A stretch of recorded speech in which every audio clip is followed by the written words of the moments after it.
Hi Year 10, so today we'll look at angles of elevation and depression, and really it's just an application of trigonometry. So when you see an object above you, there's an angle of elevation between the horizontal and your line of sight to the object. So the horizontal, if you imagine looking dead ahead, okay, so represents the horizontal, and then you imagine going, ooh, what's that up there? And how far your eyes elevate from the horizontal is the angle of elevation. Okay, so the angle of elevation is always measured from the horizontal, and in this case, because it's elevation, it's upwards. When you see an object below you, there's an angle of depression between the horizontal and your line of sight to the object. So just say, for argument's sake, this gentleman here is flying along in his hang glider or her hang glider. What they do is they're looking out at the horizontal and they go, hey, yeah, there's Joe. Alright, so what they do is they note that this is an angle of depression, because what happens is you're looking out along the horizontal and then your eye level goes downwards. So this is an angle of depression. So the angle of depression is also measured from the horizontal, except it goes downwards as opposed to upwards. One thing to note, the angle of elevation will equal the angle of depression in the same context. So just say, for argument's sake, there is a bird, I'm just going to try and draw this, flying in the air, and over here there is a person. Alright, so the person's looking out and goes, ooh, that's a rare bird there. Alright, so the angle of elevation is exactly the same as if the bird goes, ooh, there's a human, I better go away. That's the angle of depression. So these two angles here are exactly the same. So if this is, say, 23 degrees, then this one will also be 23 degrees. So the angle of elevation will equal the angle of depression in the same context. All right, let's try out a couple of examples. Okay, so a fire is seen from a 30-meter observation tower. All right, here's the observation tower, 30 meters. The ranger notes the angle of depression to be 6 degrees. Calculate the distance of the fire from the bottom of the tower to the nearest meter. So basically we need this distance here. Okay, so what do we know? We know that we've got an angle of depression of 6 meters. And what we want, I'm going to redraw this so that I can see it better. So grab my drawing tool. So draw that, that, and that. Alright, so basically what I've done is I've kind of imagined this as a right angle triangle. 6 degrees is this measurement here, and I need D, which is this bottom part, which will be exactly the same as this top part. So that's going to be D.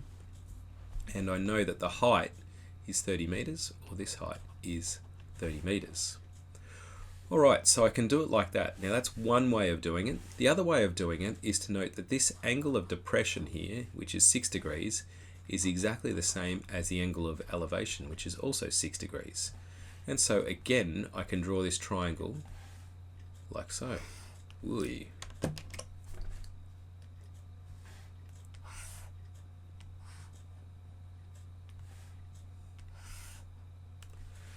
Not exactly a right angle, but doing my best. So that's 30 meters, that's D, and this is 6 degrees. So both of these triangles will give you exactly the same thing. It'll give you D. Okay, so I'm going to operate on this one, but you can do this one if you want in your notes. So what we need to do is first of all work out what we've got, which is the opposite and the adjacent. So that's the tan of 6 equals the opposite, which is 30, over the adjacent, which is D.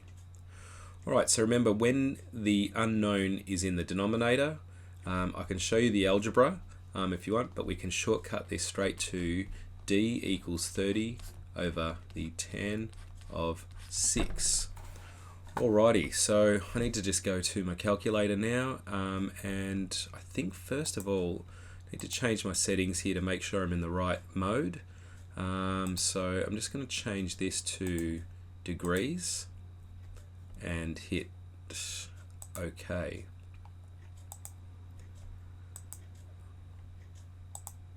I've gone into radians again, settings, document settings, want that in degrees, make default, and let's do a calculator. Okay, so I'm going to do 30 over trig tan of 6 and control enter. So D equals, now what's the rounding to the nearest meter, means to the nearest whole number, yep. So it's going to be D equals 285 meters. Okay, so that's how far it is from the file. Alright, this one here is going to be a similar problem, except this time around we need to draw the diagram ourselves. So we've got a 20 meter high tree casts a shadow of unknown length. Find the length of the shadow if the angle of elevation of the top of the tree from the end of the shadow is 36 degrees. Alright, so basically the way this is going to look is, here is my 20 meter high tree. Here is my shadow of an unknown length. And what I'm going to do is form this right angle here with the angle of elevation from the end of the shadow being 36 degrees. And mark this as the 20 meter high tree.